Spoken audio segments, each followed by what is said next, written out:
the hidden language of C++. Most programmers never see this at all. Welcome back, everyone. My name is Logan Legacy, and you are watching the 17th episode. Oh my gosh, I cannot believe it's been 17 episodes. Welcome back. And we are essentially going to be breaking down what the compiler actually does. So this is super exciting. I'm super excited. I love this kind of stuff. And if you are new here, my name is Logan Legacy, and we're essentially going from zero to hero. If you've seen my very first video on this channel, that you know our dreams, our ambitions, we're definitely going to land that Quant internship within 1 year. So November 2026, we'll be there. And we are treading along. And yeah, so we're learning at light speeds, ladies and gentlemen. And this today is essentially about C++, but more or less the hidden language of C++, what it actually compiles to, what it's actually doing. And essentially, you can think about this as not necessary to really do a lot of quantitative developer stuff, but it definitely will add a layer of mastery down the road and make you one of the best quantitative developers in the world.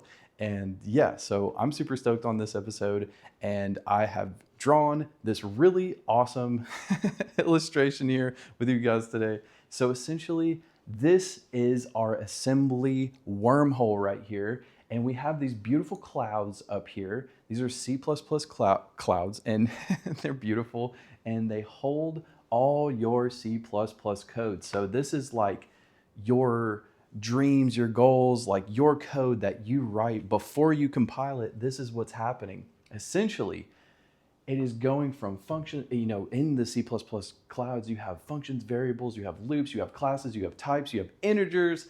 It's awesome. And what is happening is it is converting, essentially. So it's converting the C++ into this hidden language called assembly. And then that assembly is turning into like this laser beam that I have drawn down here.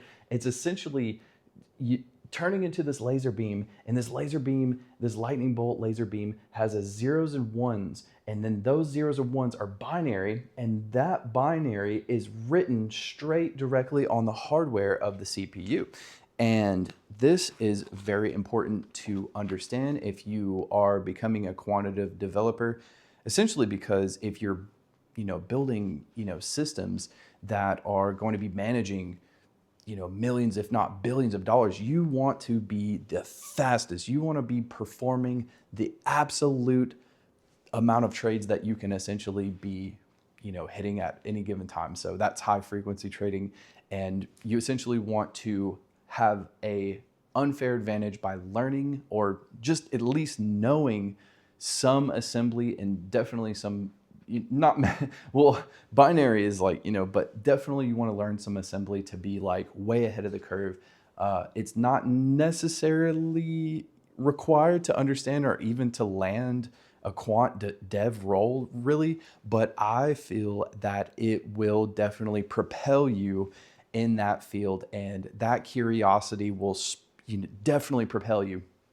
So essentially what's happening is right down here in this moment, when these clouds get sucked down, like like I have it like being like sucked into this wormhole. And what's happening is it's converting it to assembly right here.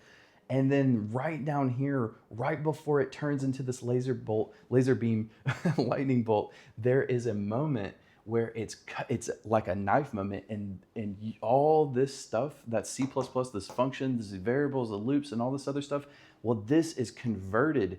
Variable names disappear, functions become addresses, loops become jumps, types become sizes, and logic becomes explicit steps. So essentially, that is important to understand assembly.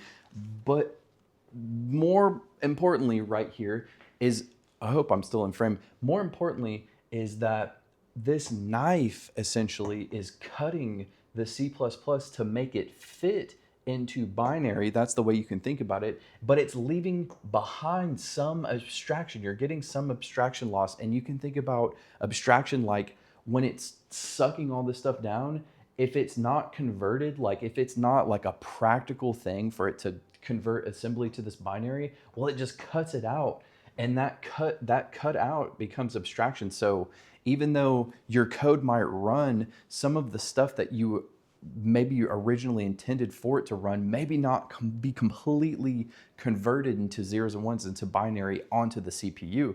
And that is going to be why it's so important to definitely at least have someone on your team that understands assembly. And yeah, I think that could definitely make you a very, very valuable asset to any company, definitely. And so essentially, yeah, that's what I really wanted to cover today. And this is the this is the hardware. This is the motherboard right here, and it's got all the beautiful things on it.